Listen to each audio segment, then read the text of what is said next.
Él es arquitecto por la Universidad Iberoamericana y maestro de investigación urbana arquitectónica por la UNAM. Y es miembro del Sistema Nacional de Creadores de Arte de FONCA. Junto con los arquitectos que ustedes probablemente conocen, Tanyara Bilbao, Derek Dellenkamp, Michael Rochkin, fundó el Centro de Investigaciones y Estudios Urbanos, MXDF, y como una de las publicaciones que hicieron en este tiempo, salió la monografía de la Ciudad de México en 2006. Hay otro libro que está en proceso sobre el municipio de Chimalhuacán. Ya presentó en otra ocasión su trabajo arquitectónico urbanística, entonces allá trabajó aquí en México, en otros lados del mundo. Su trabajo también fue expuesto en diferentes exposiciones internacionales, entre otros la Bienal de Venecia. Fue conferencista en diferentes y muchos lugares del mundo, en Suiza. Creo que también conoce la Universidad de Múnich. No, la Universidad de Múnich no, pero conoce muchas universidades en el mundo, di clases o conferencias en Harvard en la parte del posgrado.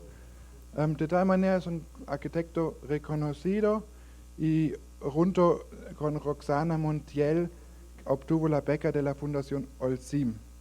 Dentro de este trabajo, desde la beca, están trabajando sobre la sustentabilidad en las áreas de pobreza, los asentamientos informales en Chimalhuacán, en el contexto de los discursos locales y globales. Bueno, director de taller territorial, damos la bienvenida a Torre Ortiz. Gracias y bienvenido. Su práctica se llama Vivienda Social en la Nuda Vida. Está bien, mejor así lo sostengo. Buenos días, muchas gracias por la invitación, Christoph, muchas gracias por recibirme en la UAM, siempre es un gusto venir acá a la UAM. De alguna forma mi presentación, que normalmente tiene que ver con muchísimas imágenes y mucho de mi trabajo, en esta ocasión la verdad de las cosas es que tomé una estrategia diferente, que no sé si sea equivocada y aburrida, pero en todo caso pues es una aventura y es de alguna forma una manera de tratar de acumular un documento escrito en donde básicamente voy reconociendo todas las reflexiones que he tenido en los últimos años alrededor del espacio público. Cuando me invitó Christoph a trabajar, a venir a esta ponencia, simultáneamente un periodista que se llama Jorge Cepeda Suart y otra periodista que se llama Elena Cuyen, se apellida Cuyen, Alejandra Cuyen, me invitaron a participar en un libro y me pidieron que escribiera propiamente sobre lo que es el espacio público. Y tuve la oportunidad de empezar a concentrar, digamos, algunas de las reflexiones que he tenido durante algunos años en relación al espacio público. Y bueno, pues escribí un texto que hoy voy a tratar de compartir con ustedes, no todo el texto porque si no sería aburridísimo, pero algunas notas de ese texto y un poco como para irles diciendo de qué trata, pues un poco tiene que ver con cómo hemos construido las ciudades. Hay una serie de definiciones de espacio público y de plaza pública que vamos a tratar de explorar, pero también de cómo hemos ido construyendo físicamente nuestras ciudades. Nosotros cuando hablamos de espacio público, muchas veces podríamos entender de manera muy inmediata que se trata de un espacio en el cual todos tenemos derecho a estar. Es un espacio común para los que no tenemos nada en común, ¿sí? Y es un espacio que tendría que garantizarnos un mismo techo jurídico y la garantía del ejercicio de los derechos en la esfera pública, ¿sí? Sin embargo, el tipo de ciudades que hemos venido construyendo en los últimos años, ciudades que están definidas en muchas ocasiones por pues digamos, por una economía de mercado que básicamente va generando escenarios de producción de vivienda, pues en donde los terrenos son muy baratos, todos sabemos más o menos cómo es eso, lo vamos a explorar un poco más, y nos vamos a dar cuenta que las estrategias de desarrollo urbano, que son, podríamos decir, coincido perfectamente con la persona que me antecedía, con el arquitecto urbanista, Arenal, de que no tenemos idea cómo estamos haciendo las ciudades, no solo para el 2040, sino para pasado mañana. O sea, ya no hablemos de un futuro tan amplio. Pero sí lo que hemos construido son escenarios, digamos, económicos muy eficientes en términos de producción económica, que tienen como resultado, como expresión, una serie de espacios urbanos que lamentablemente no brindan espacio público y no brindan eso. Yo defiendo que sería que el espacio público tendría que ser básicamente aquel elemento que le brinde a los entornos urbanos la posibilidad de ejercer los derechos ciudadanos, ¿sí? Es decir, es el espacio público el lugar en donde podríamos tener derechos y además es el espacio público lo que le podría dar a un entorno urbano la característica de ciudad y no solamente decir vamos a hacer ciudades afuera de la ciudad. Entonces les voy a leer algunas de las partes de este texto que tengo seleccionado. Lo voy a tratar de hacer de manera rápida y ágil. Si se sienten muy aburridos, por favor, me dicen estamos muy aburridos y tratamos de cambiar la dinámica. Voy a poner algunas pocas imágenes, pero son imágenes que nos van a permitir de alguna forma entender algunas de las cosas que estoy tratando de decir. Estas primeras imágenes, y antes de empezar el texto, tienen que ver con un poco el modelo de vivienda que hemos tratado de seguir, que se ha venido estableciendo a través, pues digamos, de una propaganda mediática que se ha venido dando en las distintas películas y programas de televisión y que ha venido conformando un ideal o un imaginario de lo que debe de ser una vivienda, ¿no? Para mí siempre es interesante tomar esta idea del American Way of Life, ¿no? Que de alguna forma va permeando como muchas de las decisiones de los mercados inmobiliarios principalmente, y que en un momento dado los resultados que tenemos, nuestra versión de este tipo de cosas, pues es una versión desde mi punto de vista aterradora en términos de los costos que estamos produciendo para una sociedad. En la primera década del siglo XXI se registró por primera vez en la historia del mundo que una mayoría de personas vivían en zonas urbanas. En México esto se registró desde los años 70 por distintas razones. El tipo de medidas que tenemos, de que a partir de 2.500 habitantes en una población se puede hablar de que es un entorno urbano, pues hacía que la Ciudad que el país desde los años 70 tuviera esta característica de tener una población más urbana, por lo menos en los documentos, que rural, ¿sí? Sin embargo, estos espacios urbanos que hemos venido produciendo difícilmente se acercan a la característica a características urbanas que nos puedan ofrecer una ciudadanía. La ciudadanía es propiamente la posibilidad de ejercer nuestros derechos, ¿sí? Y en ese sentido, pues basta hacer un recorrido muy rápido por la historia de periodística de los últimos 5 o 6 años para darnos cuenta que los entornos urbanos que estamos produciendo no tienen la capacidad de brindarnos el ejercicio de nuestros derechos. Podemos hablar que en la actualidad hay 60,000 asesinados según algunos, 95,000 según el INEGI, 10,000 desaparecidos, casi 8 millones de ninis, una corrupción que todos conocemos, noticias donde vemos a policías, funcionarios, etcétera, involucrados con el crimen organizado, que no hay juicios, que no se juzgan a los criminales, que no tenemos un eficiente sistema de justicia.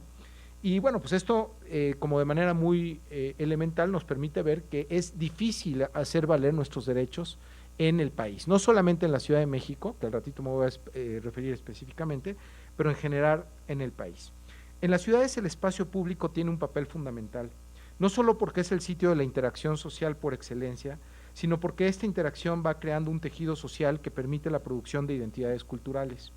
La riqueza de las ciudades compactas, de los barrios donde las personas se conocen, al menos de vista, pero sobre todo se reconocen en sus vecinos, es un entramado social que va creando escenarios y acuerdos que le dan solidez a la esfera pública y a la corresponsabilidad ciudadana. Sin duda, Jane Jacobs, en los años 60, fue capaz de develar esa riqueza. Esto no solo la convirtió en una referencia mundial del urbanismo, sino que generó el preámbulo para lo que hoy se impulsa como nuevo urbanismo, el cual trata justamente de reproducir estas ciudades caminables llenas de tienditas y cafés.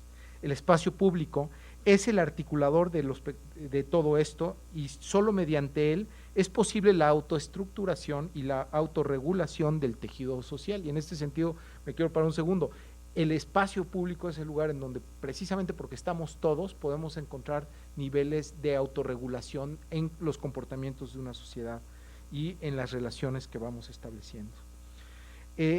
Pero el espacio público no solo es el articulador armónico de las sociedades, es una herramienta que permite un intercambio de una diversidad en un terreno común. Por ello, es relevante observar que el ejercicio del intercambio cultural, que al final del día permite el ejercicio de una democracia social, una ciudad como Houston, por ejemplo, o desarrollos que intentaron esquemas similares localmente como Santa Fe, en la Ciudad de México, son emplazamientos en donde el espacio público en realidad no existe. No existe porque, en primer lugar, porque hay grandes distancias entre los sitios de trabajo y las viviendas. Segundo lugar, porque no existen las banquetas, ni existen plazas públicas. Es decir, si ustedes van a Houston, de verdad, es imposible caminar, no solamente porque haya muchísimas distancias, sino porque no hay infraestructura para caminar, no hay plazas públicas, no hay banquetas, no hay una ciclovía. Entonces todo tiene que ser mediante el coche. Entonces resulta que la gente se despierta en su casa, que es propiedad privada, sale de su casa en una burbuja también privada, ¿no?, que se llama coche, y llega a un corporativo, a una fábrica, a algún sitio laboral que también es privado, y nunca está en el espacio público, nunca lo puede ejercer de manera real. Lo mismo sucede de manera un tanto fallida, afortunadamente, en Santa Fe, y fallida porque pues de repente encontramos algo de textura en el espacio público, ¿sí? Es una sociedad, la de Houston, que luce organizada, pero en el fondo está pulverizada, no ofrece la posibilidad de una interacción social efectiva, ¿sí? El único lugar en donde se pueden encontrar son lugares como centros comerciales, que como cualquier centro comercial es un espacio privado y se rige a normas del espacio privado.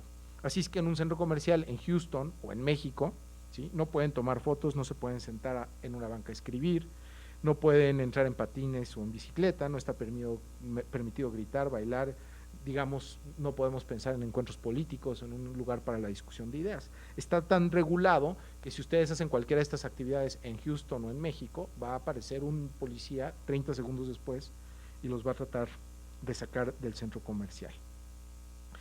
Las ciudades como Houston carecen de espacio público. Esta carencia obliga a las sociedades a que las sociedades interactúen siempre fuera de la esfera pública y de los derechos que se supone garantiza.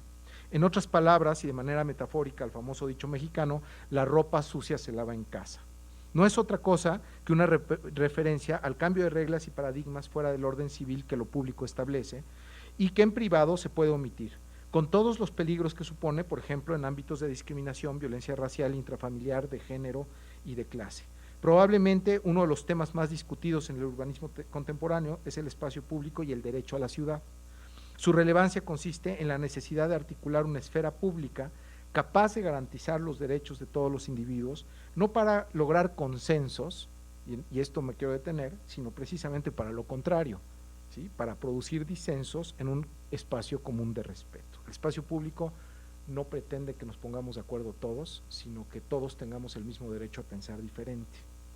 En la actualidad, los espacios están definidos por las relaciones sociales y económicas que ocurren en ellos. Los espacios están texturizados por quienes los habitan. Estos sirven como testigos de los comportamientos de las sociedades, más allá de la representación ideológica. Y me gustaría poner un ejemplo para explicar esto último. Muchas veces los espacios tienen la capacidad de decirnos quiénes somos, más allá de lo que nosotros pensamos, ¿sí?, más allá de nuestra propia representación ideológica.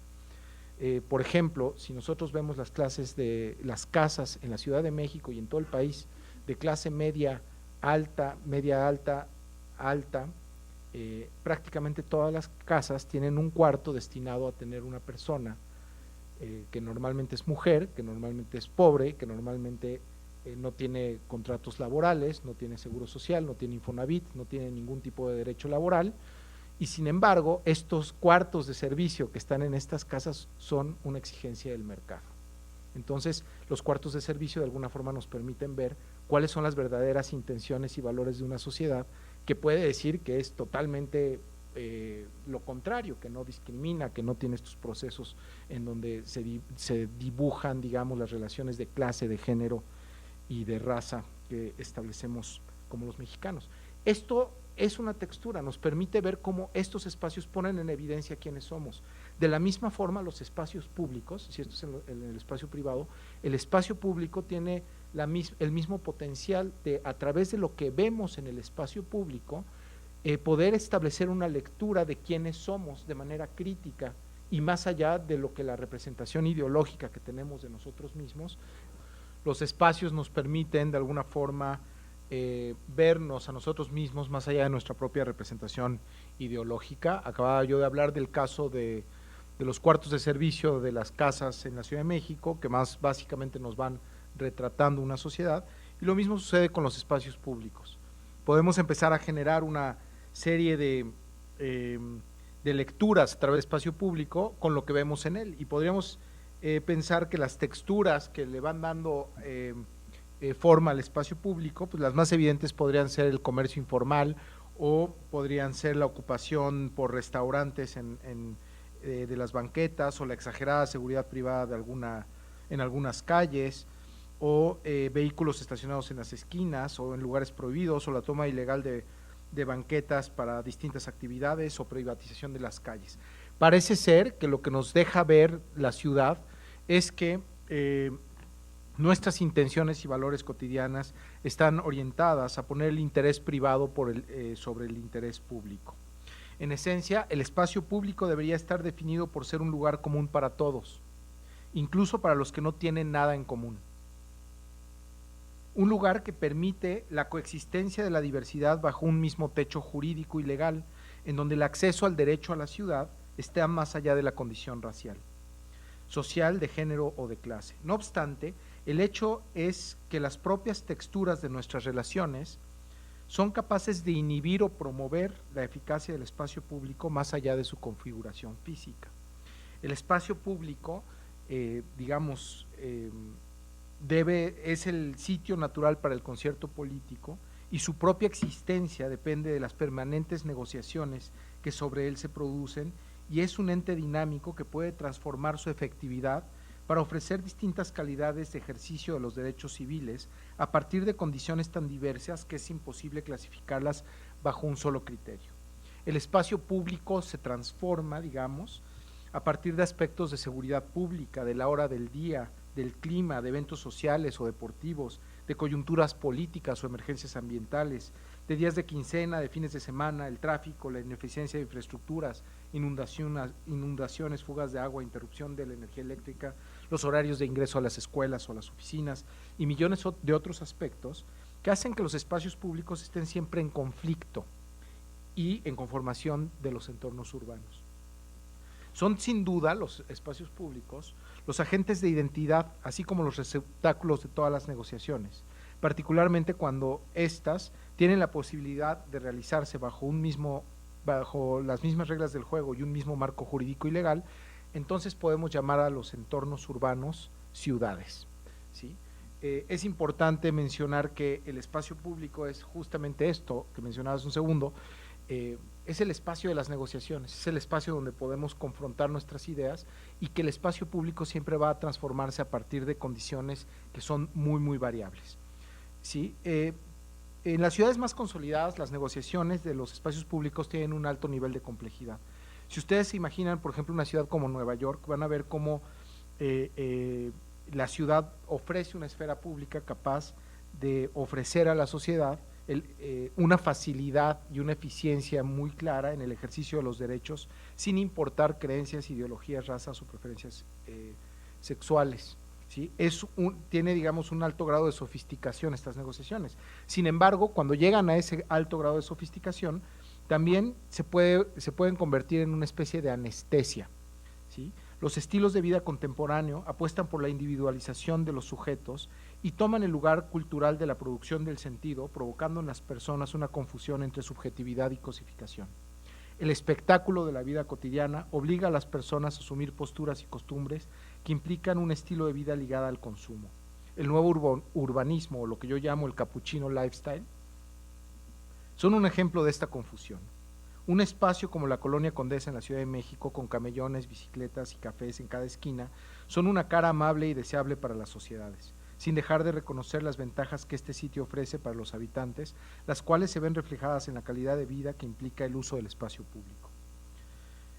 Incluso como si se tratara de un producto aspiracional, hay que advertir que esta estructura urbana también es un distractor, funciona como un espectáculo capaz de desviar la mirada de las personas ante necesidades más urgentes que requieren las sociedades en los espacios públicos, como establecer las reglas de convivencia en un ámbito más extenso a los límites de la colonia y de abrir espacios efectivos, incluso en la Colonia Condesa, para mejorar la calidad del ejercicio de los derechos del derecho a la ciudad. Más allá de la Ciudad de México, existe una preocupación gubernamental por incrementar los espacios públicos en número y calidad.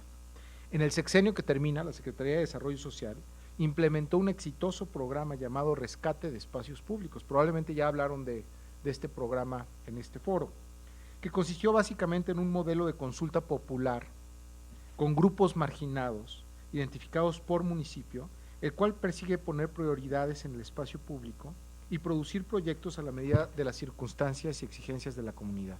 El objetivo es fortalecer los tejidos sociales existentes. El programa es federal, pero se ejerce de manera municipal en colaboración con los municipios, y el éxito del programa depende principalmente de los municipios más que del gobierno federal. Sin embargo, dentro de este programa se llevó a cabo el rescate de espacios públicos de Ciudad Juárez, que para mí es muy importante mencionarlo, porque se vuelve una especie de simulación de lo que es un espacio público. Como caso excepcional, el procedimiento fue diferente y las acciones de los espacios públicos fueron ordenadas desde la Ciudad de México, por los responsables del programa en Sedesol, contratando arquitectos también de la Ciudad de México, quienes desarrollaron proyectos que buscaban el rescate de los espacios públicos. Con gran atención mediática, el presidente Felipe Calderón formó la iniciativa Todos Somos Juárez, a través de la cual impulsó la recuperación de Ciudad Juárez en febrero de 2010. Un mes después de la tragedia de Salvarcar, en donde 17 jóvenes fueron asesinados y 12 heridos, sin motivos aparentes. La noticia de la estrategia presidencial tuvo un impacto nacional en el que parecía que el gobierno estaba dispuesto a atender en parte a las víctimas generadas en la ola de violencia que esta ciudad ha sufrido en los últimos años. El espacio público formaba el centro de la estrategia. El 24 de enero de 2011, 7 niños fueron asesinados en una de las nuevas canchas del Centro Comunitario Francisco I. Madero, realizada como parte del proyecto federal. La noticia tuvo trascendencia internacional y las imágenes tenían de trasfondo a los logotipos del programa de Sedesol y del gobierno federal. Queda claro que los espacios públicos no se pueden utilizar para maquillar la realidad. El hecho de construir espacios públicos bien diseñados no sirve de nada si estos son incapaces de brindar la oportunidad clara, sencilla y expedita de ejercer los derechos ciudadanos, así como de promover la autorregulación de las estructuras sociales. No es un tema de formas el espacio público, no es un tema de canchas o de parques o de vegetación o de diseño. El espacio público se trata de los tejidos y las construcciones sociales.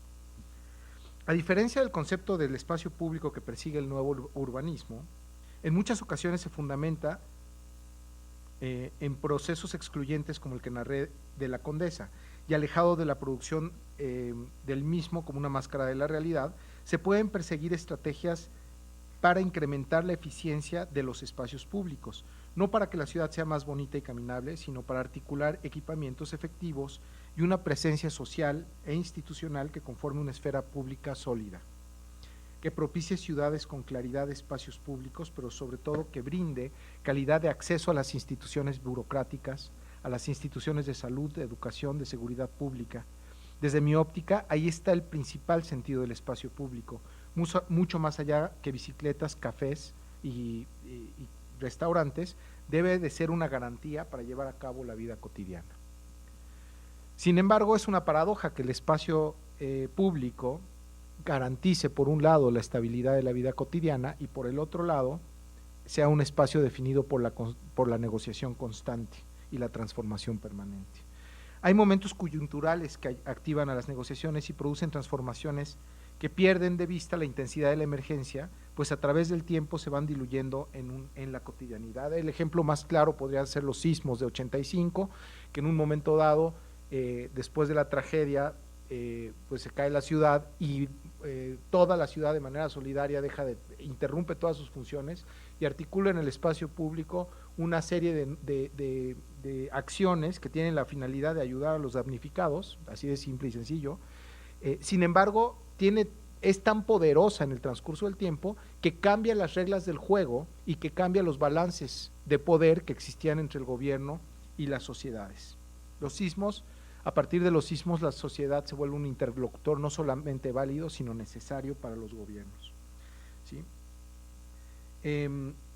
Bueno, además de los sismos y las tragedias naturales, existen muchos otros tipos de coyunturas. Por ejemplo, una buena combinación entre espacio público, las luchas por el derecho a la ciudad, el espacio público como producto aspiracional, la inoperancia de las instituciones para garantizar derechos civiles y humanos en el país, la pésima configuración de las estructuras urbanas que impiden el acceso físico a las instituciones, desde la ausencia de rampas para discapacitados hasta que el edificio del Congreso, sitio donde trabajan los representantes del pueblo, tenga su acceso principal dirigido a los automóviles.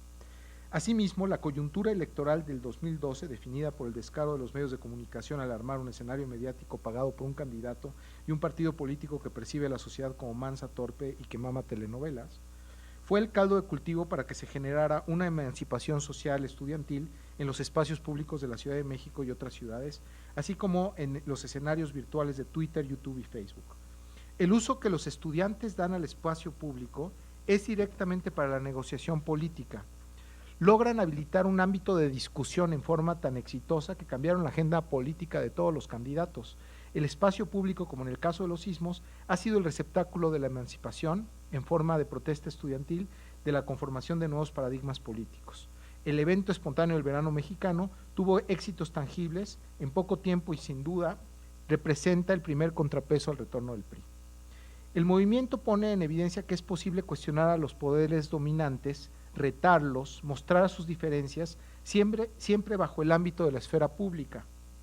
Hay que reconocer que al menos en la Ciudad de México, varios grupos de activistas participan en forma cotidiana, desde los visitecas y su insistencia por apropiarse de las calles en bicicleta, hasta los grupos de familias organizados en asentamientos irregulares que buscan generar estrategias de autoprotección en sus barrios. Estos ejemplos de participación en los espacios públicos son candidatos para llevar a cabo una reflexión acerca de sus motivaciones, de los procesos de comunicación entre ellas y de su eficacia.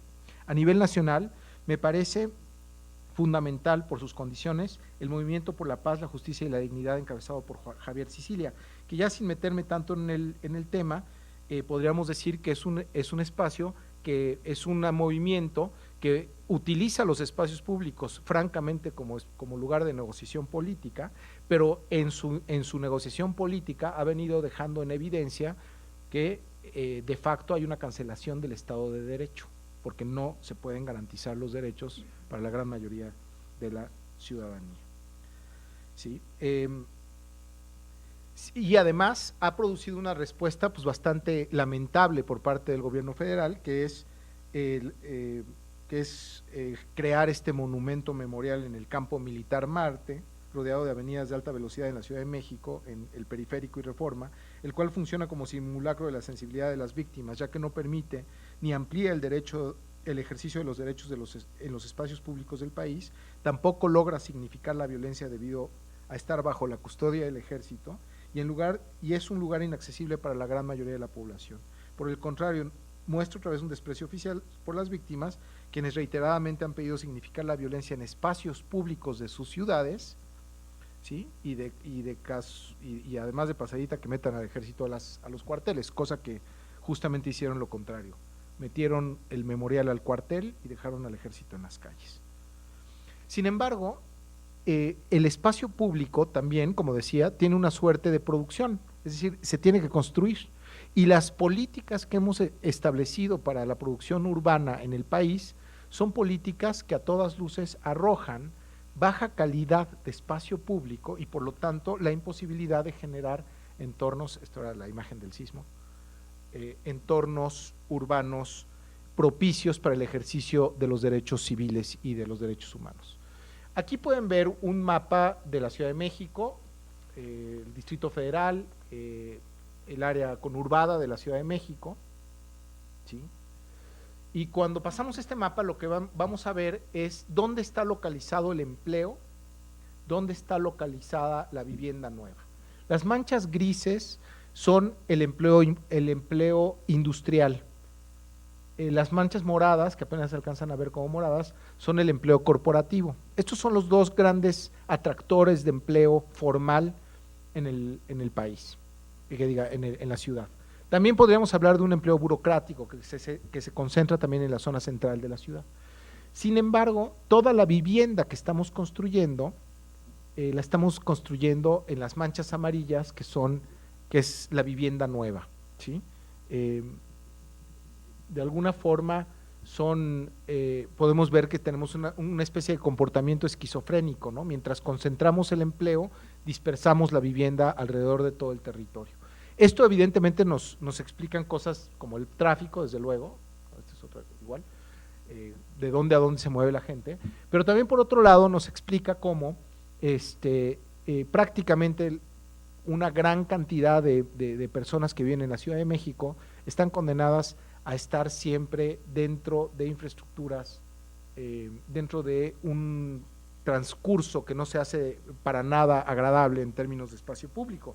Son grandes avenidas que se pueden tomar en metro, en metrobús, en microbús o en automóvil propio, pero que van narrando gran cantidad de tiempo que se invierte en el espacio público dentro de un coche o dentro de un automóvil que no nos permite, digamos, gozar o propiciar el uso cotidiano del espacio público. Y de manera mayoritaria hemos generado dos esquemas de ciudades, muy particularmente podríamos decir que tenemos la vivienda impulsada por el Estado, que lo pueden ver del lado derecho, y la vivienda de asentamientos irregulares, que pues probablemente tenga todavía mayor extensión urbana. Por lo pronto me voy a dirigir particularmente a la producción urbana de la vivienda impulsada por el Estado, ¿sí? Las instituciones estatales de desarrollo social y económico, junto con las encargadas de dar vivienda a los trabajadores, en conjunto con empresas inmobiliarias e instituciones financieras, transformaron a partir de la década de los 90 los reglamentos de producción de vivienda, generando políticas de desregulación de la economía y de la propiedad de la tierra. Perdón, voy a poner otras imágenes, más que no alcanzo a ver, un poco para que vayan viendo la escala de lo que me refiero, ¿no?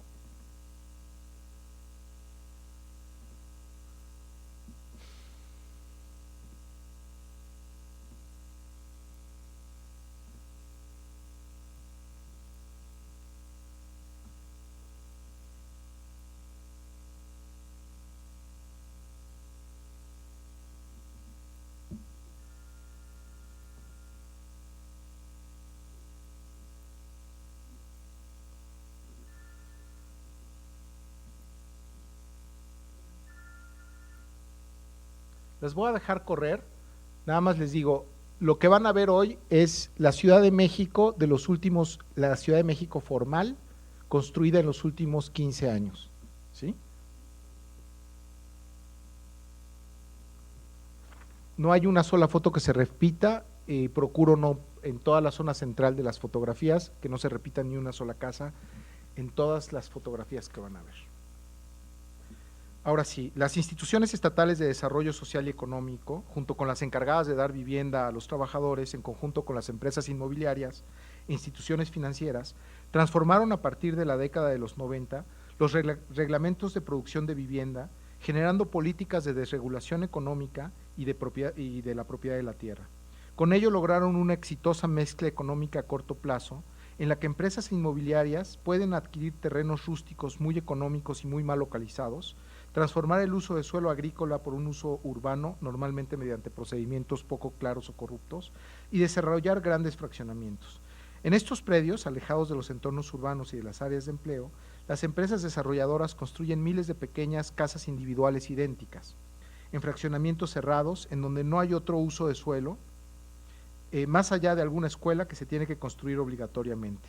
Los diferentes conjuntos ofrecen viviendas de entre 34 y 60 metros cuadrados, caracterizadas por la mala calidad de su construcción en terrenos poco aptos para este tipo de emplazamientos, con carencias de infraestructura.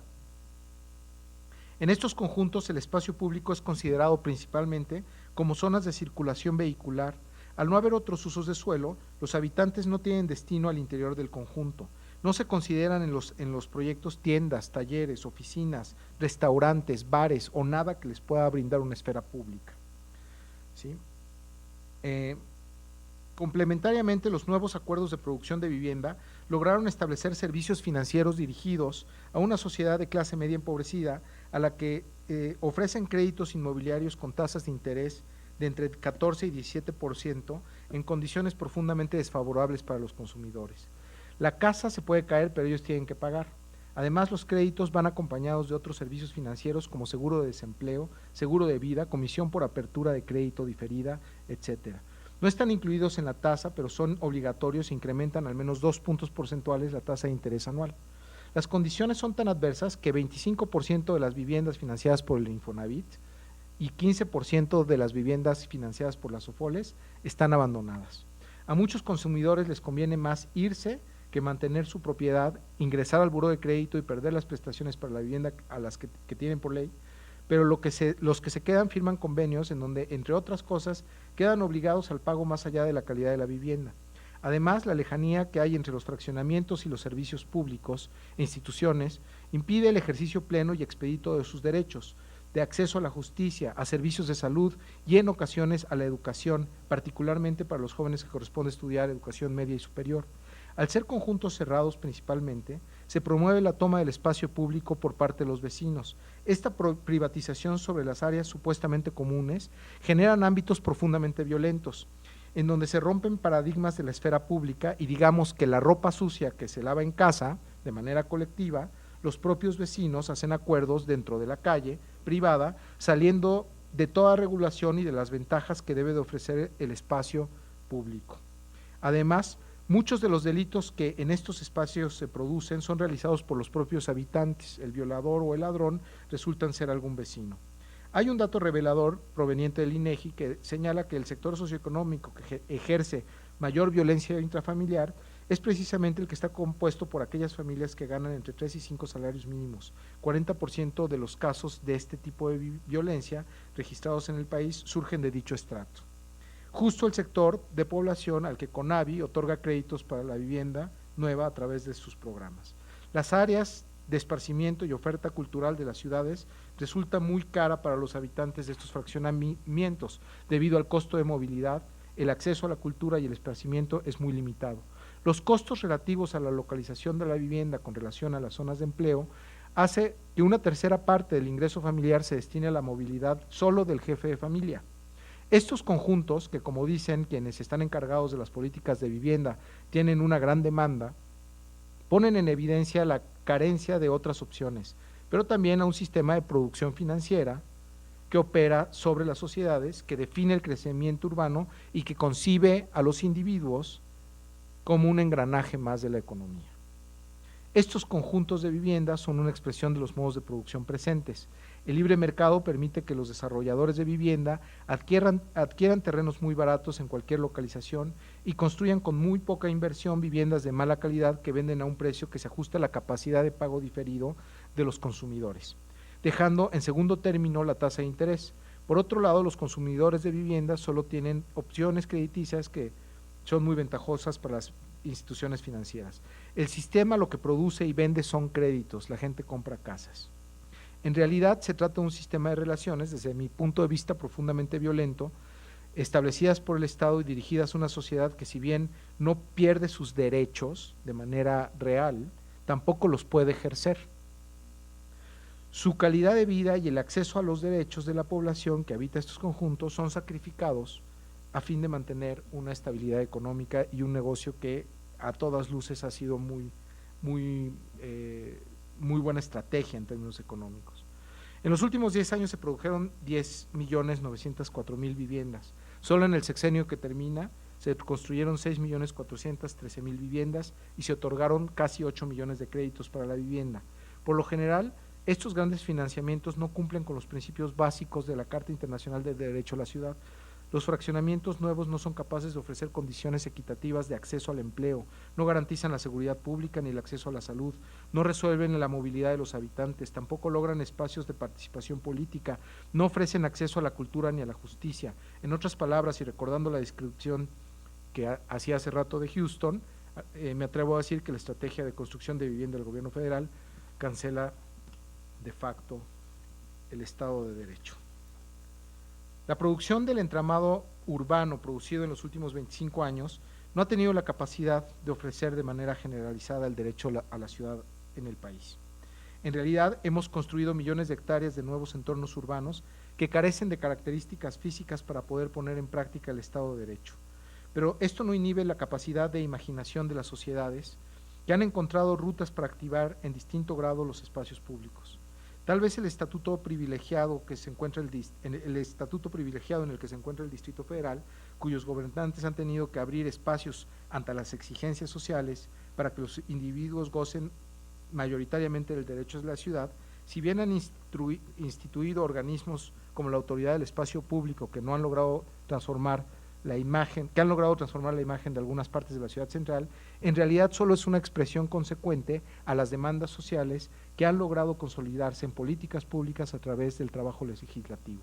La ley de derechos de las familias, el matrimonio entre personas del mismo sexo, la ley de narcomenudeo, en la que entre otras cosas se permite la aportación legal de pequeñas dosis de diferentes tipos de droga, la legalización del aborto, la protección de las mujeres a través del Instituto de las Mujeres de la Ciudad de México, entre muchos otros programas, le brindan al Distrito Federal una condición de avanzada en términos de institucionalización de derechos. Pero más allá de la respuesta que los gobernantes del DF han dado a la sociedad, existen miles de proyectos sociales de activistas y de artistas que están peleando por abrir espacios públicos de las ciudades del país, desde las iniciativas que exigen un espacio para circular en bicicletas por ciudades como los Bicitecas en el DF, la Bicirred en Chihuahua o el Pueblo Bicicletero en Monterrey, pasando por activistas del espacio público como Vive Inteligente en Monterrey, el proyecto Redes que busca el rescate del río Santiago en Guadalajara, hasta el Yo Soy 132 que demuestra cotidianamente capacidad de organización y claridad en algunos aspectos dirigidos a la democratización de los medios. La creciente actividad artística en los espacios públicos de todo el país, desde los grupos que intervienen en las ciudades con graffiti y stencil, hasta el trabajo de artistas consolidados que, siguiendo los pasos de Helen Escobedo y Marcos Curtis, han logrado establecer las intervenciones artísticas en las ciudades como herramientas de discusión y negociación política.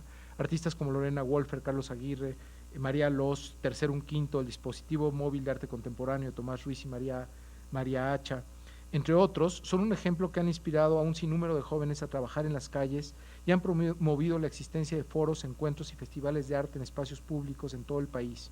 Intervenciones como el Museo Inflable de Guggencito de Castillo, el proyecto Estación Santorini, encabezado por Félix Lugo en Chihuahua, el colectivo 3 y su reflexión sobre la basura en la Ciudad de México, Mente Colectiva en Tijuana y muchos otros. Buena parte de la sociedad de México está despierta y trabajando cotidianamente para lograr exigir tener espacios para ejercer sus derechos. Para ello, la exigencia es la exigencia de los espacios públicos. De hecho, la conquista del espacio público, se ha convertido en una lucha por lograr un punto de partida para impulsar nuevas condiciones de habitabilidad, para exigir la reinstauración de un Estado de Derecho. Básicamente, ya nada más para terminar, me fui un poco rápido al final, un poco lo que quiero decir con esto es que necesitamos sin duda el espacio público como un espacio de negociación política, y eso no puede venir por parte de las autoridades, no puede venir solamente por parte de las autoridades. Me parece que es importante que existan todas estas luchas que mencionaba, todos estos artistas, activistas y distintas personas que trabajan en los espacios públicos de manera cotidiana, con la finalidad de exigir el ejercicio de los derechos. En cuanto a la vivienda social, que les platicaba un momento antes, pues lo único que les puedo decir es que estamos creando un entorno de vivienda social sumamente agresivo, sumamente violento, que no permite el ejercicio de los derechos sociales y de los derechos civiles en los espacios públicos de estos conjuntos, que no nos permite el acceso a la salud, a la seguridad,